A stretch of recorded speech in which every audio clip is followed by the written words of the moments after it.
Alright, so I decided to start setting up a camera in the garage while I'm out here working. We'll see where it goes. Basically, watch me drink beer and weld stuff and build shit for the caddy. Tonight is my first V1 manifold that I built for the LTGs. This one's on my personal car right now, and it's working great, but there's a couple little changes that I want to tweak because I just built another manifold and kind of did some things quite a bit better on that one design-wise than what I did on mine.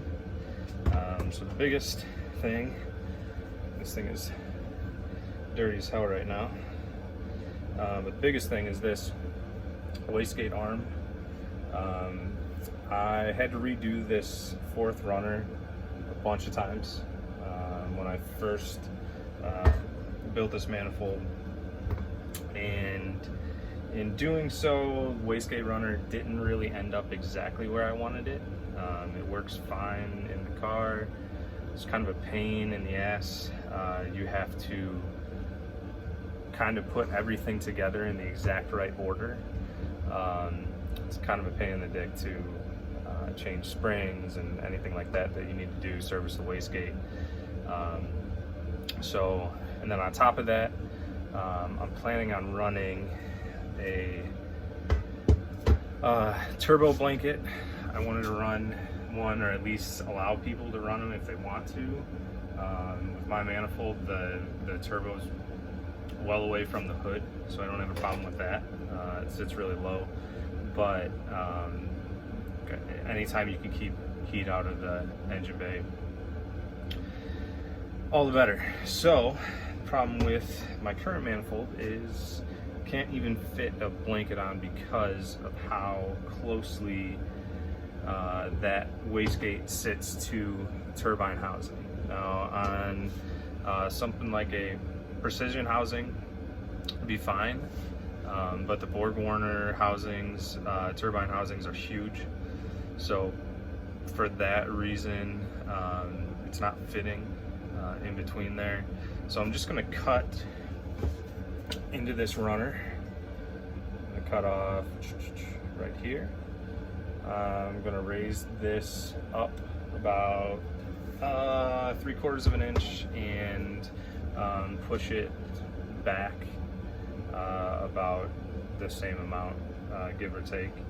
It'll line it up better with where the rest of my future manifolds that I'm building will be, and it'll allow me to put that blanket on in my car as well. So I'm going to do that tonight, and then manifold that I just finished that's in the car.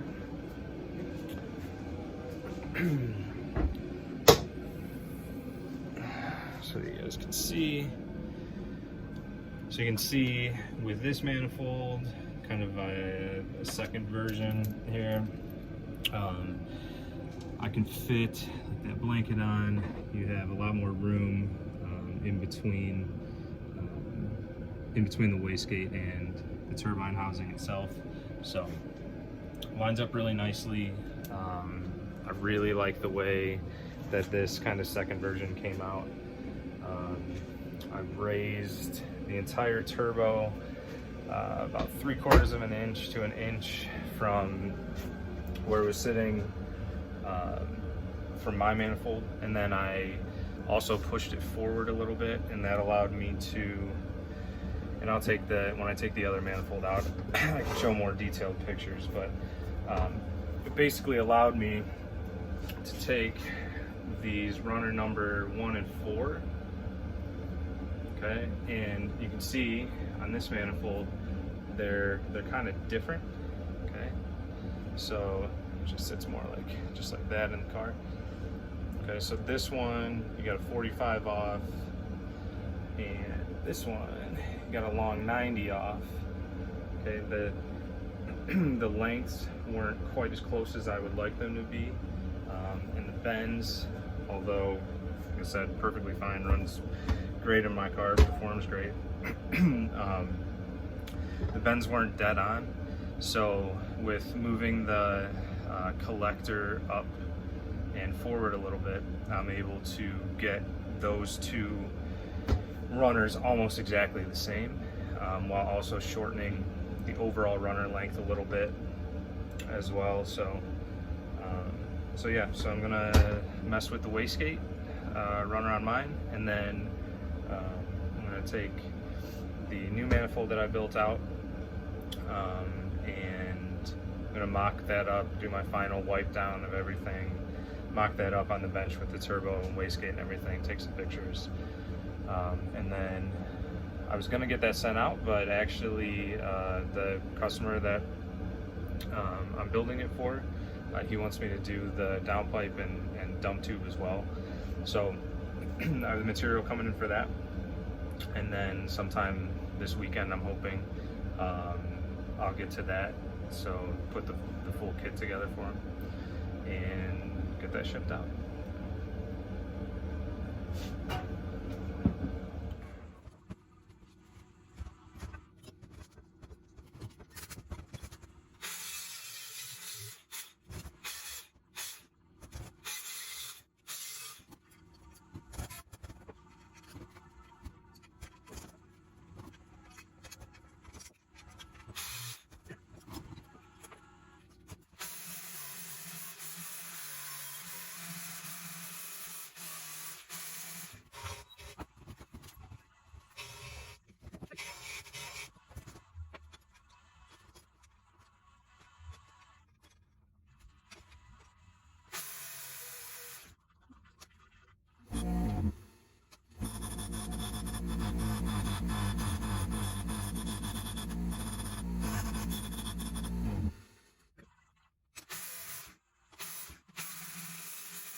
Alright, so now that go ahead and test. I'm gonna pull this one out and throw my original version back in. While we're in here though, if you haven't seen it before, here's the PI setup. It's a 6-port right now. Got a 2-channel split-second controller wired up in here with a secondary fuel rail, and what's in there right now is dual 2200s. It's way overkill. The kit for everyone will be a little different, and will come with 2000cc injectors, still with the split-second box. And the only thing different as well is going to be where right now we just had just a custom made kit for the flex fuel sensor. We're not running ZZP's flex sensor kit, nothing wrong with it, it's a lot cheaper to do it yourself. But since most people are running that kit, which takes this and orients it kind of 90 degrees and sits back in this area, that's where I'll be designing or redesigning the lines for this kit from. So yeah, I've talked about it a bunch, but the 6-port part of the kit, the front end, is complete. I mean, we have that. It's been running on my car, been running on Jonathan's car for a long time. It runs great, it's tried and true, and it's just really a matter of both coming up with the finalized lines for up here with the final position of the flex fuel sensor, as well as getting parts in. Right now with COVID, it is almost impossible to get just about any parts in on time. So waiting on some stuff for that.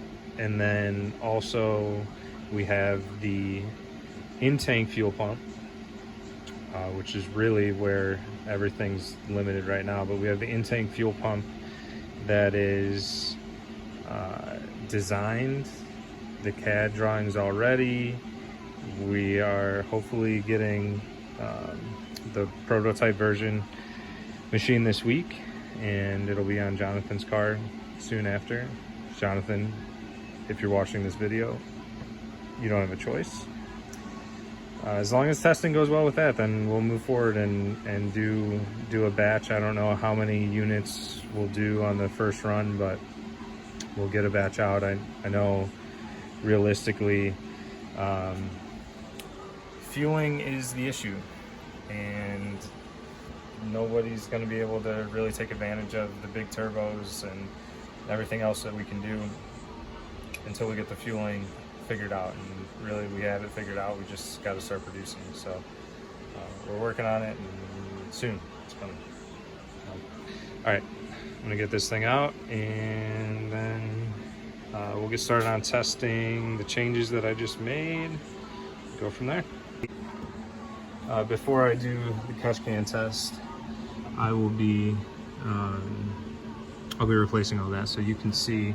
And it's pretty common on these cars, from what I can tell. But actually, of course, it's pretty clean right now. But really, what I'll see after idling for a while, for the most part, but along this trough right here, you'll see oil. You'll see oil just sitting there, and then it comes down the head and sits right on top of the exhaust manifold, which is why all this shit is dirty. There's a little bit of residue still on that gasket. And then this stupid water pipe. So if anybody wonders why it takes a long time to really properly design a manifold, especially one that you want to reproduce for people, it's stuff like this. Okay, so had that water pipe not been there, manifold probably would have taken me a quarter of the time, maybe less than that, to produce, to design and produce. But this water pipe, huge pain in the ass. And then when we come down here, right in this area, also a huge pain in the ass, because what I'm trying to do my best at is to keep the turbo placement as low as possible. And if you see in other pictures and videos of my car, you know, the turbine housing, which is, or the compressor housing, which is pretty big on my 257 that's in here, and the board, the S300 series is even bigger, but it's well below the top of the valve cover even. So a lot of the aftermarket turbos that you'll see, whether either the runners will stick up at the top of the valve cover or even above.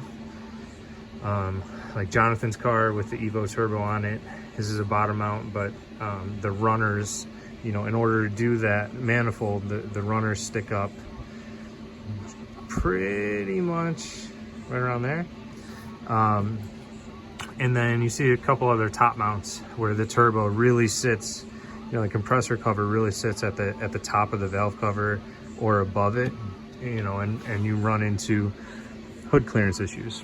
You know, you can see there's nothing on my hood at all because there's no clearance issues there whatsoever. But that brings this water pipe and a whole lot of other goodies into play while designing everything. So that's kind of what I've had to deal with. While we're in here though, to give you an idea of how we run our oil and water lines. So for this application, so Jonathan actually machined these flanges, and we welded on just AN lines, so or AN fitting, sorry, so that we can run running 4 AN for the feed and -10 for the return. Fits up really nice. I like these lines that I got, and then this sleeve. These sleeves are really nice. I got them from McMaster, I believe. But in any case, all of this will be going into the kits eventually, the full kits. I'm gonna focus on the fuel system side of it first, because that really can benefit even stock turbo guys. Stock turbo guys who are really trying to push things, or some of the hybrid turbos. Kind of lay these up against each other. Let me see if I can get that to stay. Okay, so you can see, okay, you kind of see the differences. I can do a better mock-up later, but you can definitely tell where, okay, there's my finger. Okay, so you can tell how this wastegate arm is shaped, and that fits in there really nicely. And now you can see where I've taken that last top part off and tried to kind of recreate that same shape. So I'm gonna, looking from this view, it looks like I'm gonna put a little bit more angle back on that flange, which won't be a problem, but I'm gonna bolt it all up right now and make sure it fits. If it doesn't, I'll make any tweaks that I need to. But yeah, like I was saying, so you can see that runner number, so 1 and 4, almost identical. You're looking at, you know, a long 90 on this side, a long 90 on the opposite side as well. Okay. So it really brought those runner shapes and lengths as close together as possible. Here's a better angle where you can see how different, you know, the V1 on my car is versus the shape of the V2 that's going out here soon. And then from the top, you can see how I've moved that flange. The whole collector has come forward a little bit and actually up as well. But yeah, all right, so I'm gonna get to installing my manifold back in the car and see how that wastegate placement looks now. And just like that, we got too close to the valve cover. So what I'm gonna do, I just gotta put a little angle in. Okay, I put a little angle in it that way, bring it a little more vertical, and I think we'll be fine.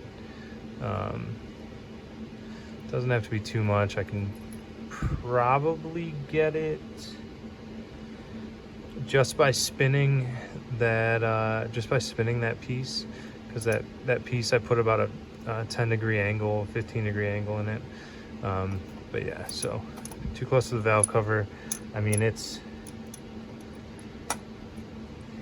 damn close. You can see the wastegate does sit down on here, but we're hitting the valve cover right here. So I'm gonna check it on the turbo real quick and see how much we can bring it back this way, out away from the valve cover, and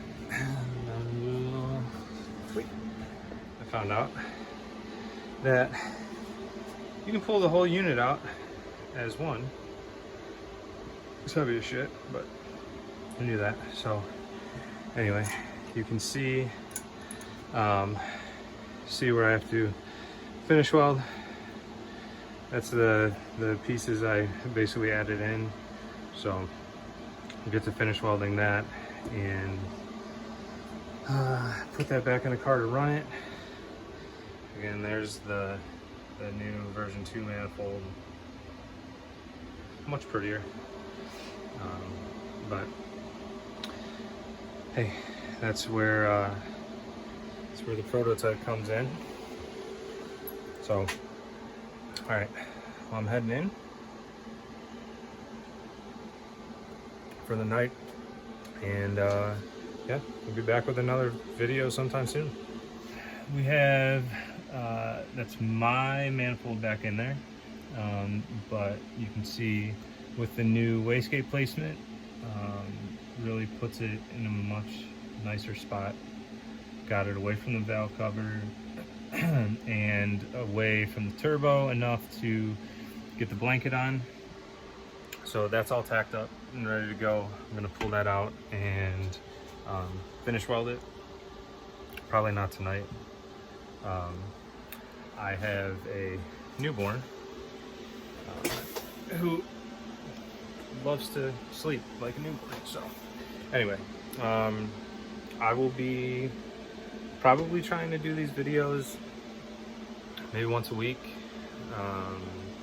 We'll see if I have enough content, but I plan on just recording kind of the fabrication day-to-day kind of stuff that I'm going through when building these manifolds, fuel systems, all of that, and all the other random crap I come up with.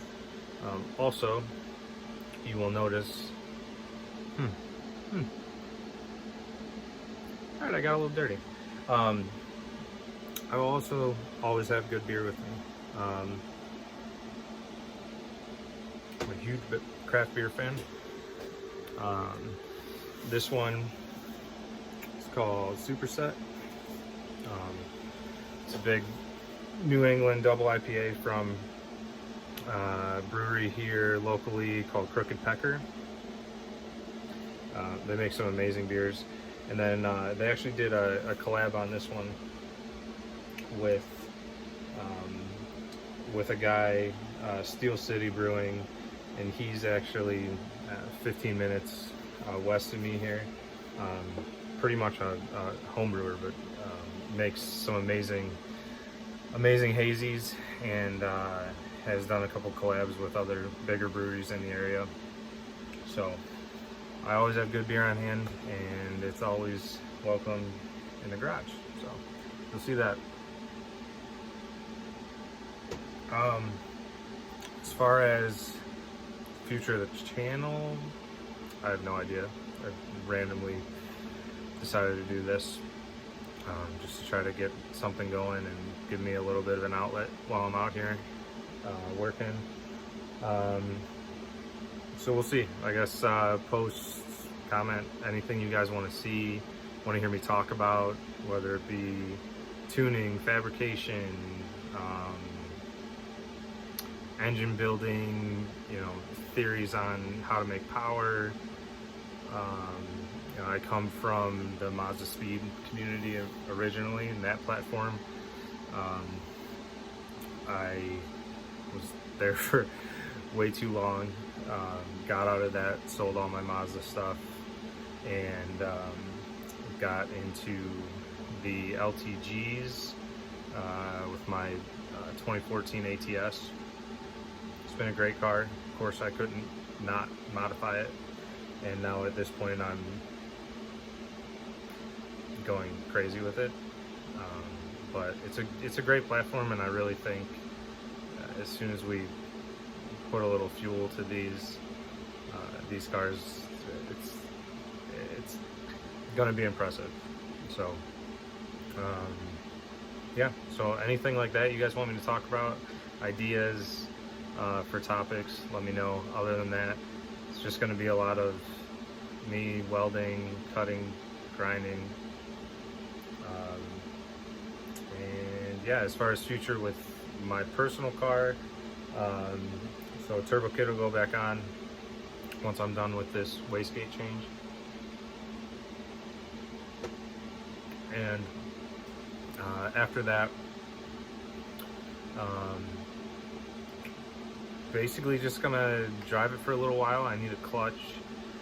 Right now I'm on 93 and sitting at somewhere in the 420, 430 horsepower range at about 22, 23 pounds on the 257. Oh, there's black on my lip, ridiculous. So we'll sit there until I put a clutch in. I'm already in with the tune and everything, keeping the torque down as much as I can, but the clutch still won't hold after third gear, and half-time third gear doesn't hold either. But yeah, so once the clutch goes in, we're gonna get some dyno time, really get this thing dialed in on the stock block, just to show everybody how minimal the mods you need to really make power and have fun on these. So we'll do that. Jonathan, his car, he's putting FP Red on it. Car trapped almost 120 in the quarter on a stock Evo 9 turbo. These engines flow well. They just need fuel, like any DI application. And so then with his car, we'll do the same thing. He's gonna put that stuff on. He's gonna get me the in-tank fuel pump that we all need. And then yeah, we'll go see what we can do on stock block on both cars, and then from there my plans are either get another car to do an all-out build on, or build that engine for this one. We'll see. This is my daily, so I'm not really sure how crazy I want to go with this, but we'll see. I'd also kind of like for the for a project car to get an auto. I love driving a stick, but I've never built and tuned an auto car, so maybe I'll do that. We'll see. But anyway, cheers everybody.